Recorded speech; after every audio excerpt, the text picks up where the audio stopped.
Hello, Billy here again. We're going to be talking about defensive skills off boxing tonight. Um, One of the things I'd like to address first is a reminder of, in my system, I try to teach moving to the outside of an attack. So in other words, if somebody throws a right jab at you, you try to move this way. Somebody throws a left cross at you, you try to move that way. Same thing if it's this way. Left jab, you move that way. To right cross, you move that way. And there's a few reasons for that. First of all, it puts you on the outside of the arm where you can get elbow control with your open hand. You tie someone's elbow up.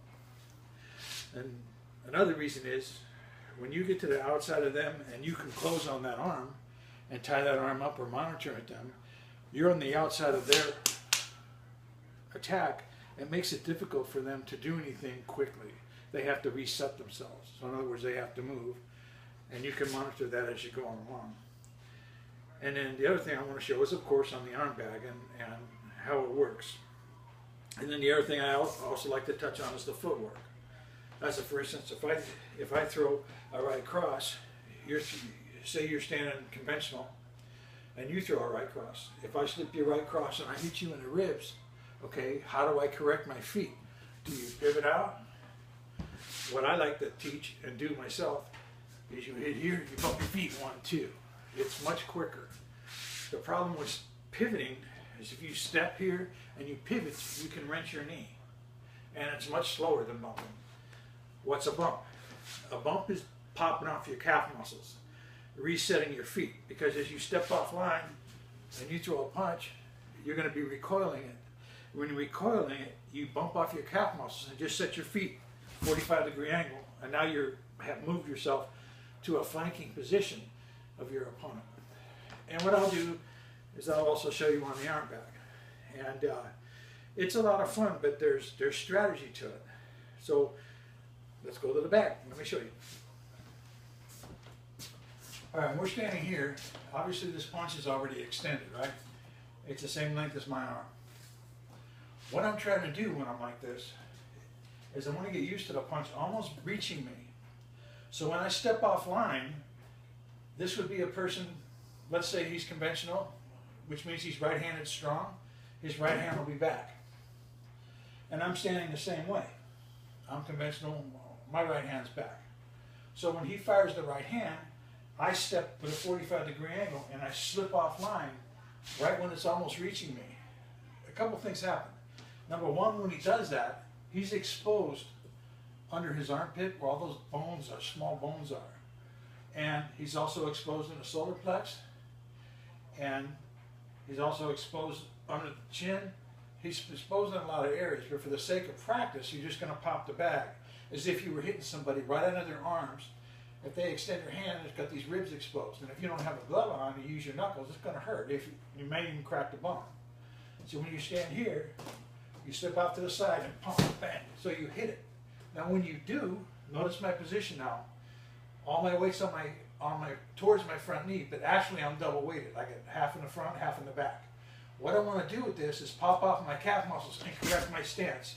And then throw another jab cross. But notice I'm at an angle now. I'm not standing in front of him. I'll show you again. Stand here. He throws a right cross. His left foot is forward. As it almost reaches me, that's when you want to move. If you move too soon, he'll track you. If you move too late, you're going to get hit. But what you want to do is get used to it almost reaching you, and then you move your head towards your knee as you step off line. Drop this right shoulder in. When you do, you extend your punch. When his hand is extended, remember that. Okay? So from here, pow, pow, pow. Okay? Then you're nice and loose and you can move. One more time.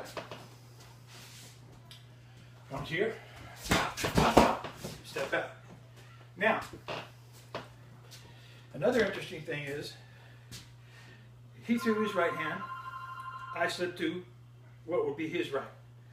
Now, if he throws his jab, and I'm in the conventional position, and he's in the conventional position, which means his left hand is forward, my left hand is forward, we do the same thing. But the thing is, now, when we're moving like this, okay, I want to be able to control his left elbow. So when I bump, I want to switch my feet, jab, cross. So when you move to your inside, or what I call belly side, you're going to jab and step, you're hitting his rib cage. Now when you bump, you're going to switch your feet so that your right leg is now going to be forward, not your left. Boom, and then 1-2 with the jab cross. All right? Let me demonstrate that. Okay, here we are. We're standing here like this. Okay, remember before I went this way? Now when I step, I'm going to drop in this way. I'm going to hit him. Right in the armpit, where those bones are. Okay, once I hit him, I'm going to bump. And then 1-2. Pow, pow. Right? Step back. It's really comfortable. We just got to practice it. What it's almost like, you stand here. When you move to your belly side or your right side, you're really taking your rear leg and stepping forward with it. Easiest way to explain it. You don't want to step off, you won't reach him. You want to step forward to him. Boom. Okay? Then once you get here, you bump, 1-2. Don't try to pivot, you'll hurt your knees. And then not only that, when you try to pivot, if somebody leg kicks your knee, it's going to come right out. That doesn't feel good. Worst case scenario, if you bump, somebody kicks your legs, you can fall and roll out of that. But if you waste your knee, you're pretty much done. All right? So, one more time. Punch is coming at you. You're going to drop, slip. See how I stepped? Now notice I step to my knee. I don't go over it. When you stay to your knee, my weight is equally distributed. Then it's easy to hop, boom, boom, and step out. If you go over toe, knee, chin, that's your toe, your knee, and your chin. If your knee goes past your toe, you're going to feel a lot of pressure. You want your knee to go almost to the middle of your foot. Maybe to your toe if you feel okay with that. You want to tuck your tail like a monkey. You want to keep your back straight. Okay? When you want to go down, don't bend down, drop down. That makes a lot more sense. And you still have your legs under you. So when you're here, you can bump, it's not a problem. Okay? Now, let's cross references. I'm going to be left-handed forward. He's going to be right-handed forward. Okay? So if I'm standing like this, he throws the right jab. What am I going to do? The same exact thing I did when he threw a cross when he was in conventional. Why? I'm moving to the outside of his attack. So it really doesn't matter if he's right-handed, left-handed. It doesn't matter what he's throwing. As long as I follow the fundamental to move to the outside of his attacking weapon-bearing limb. Okay? Now, in this case, when I say weapon-bearing, a punch, a knife, a club, a brick, a bottle, okay? Mainly the attacking limb is what I mean. But the reason I like to concentrate on this so much is because it just makes perfect sense to get to the outside of a punch when you can. Not the inside. If I go to the inside and I got to deal with this other side, I'm not helping myself at all. That strategy is not a sound strategy, especially when attacks are really fast. So this is defensive in nature, but it's a strategy to put yourself in position to dominate. That's the thing to remember. We don't want to fight this guy. We want to shut him down.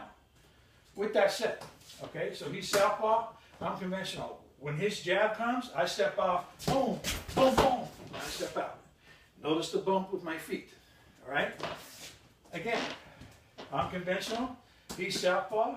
Now he's going to throw the left cross. Where am I going to go? That's right, boom, here, I step out. Okay?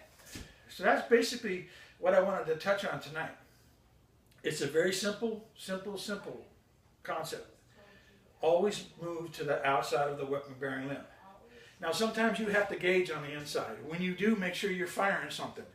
All right? Whether you have to sweep to the outside, move it to the outside, slip and punch to the outside, move to the outside. When you do that, you step over here, you move to the outside. They have to turn for you.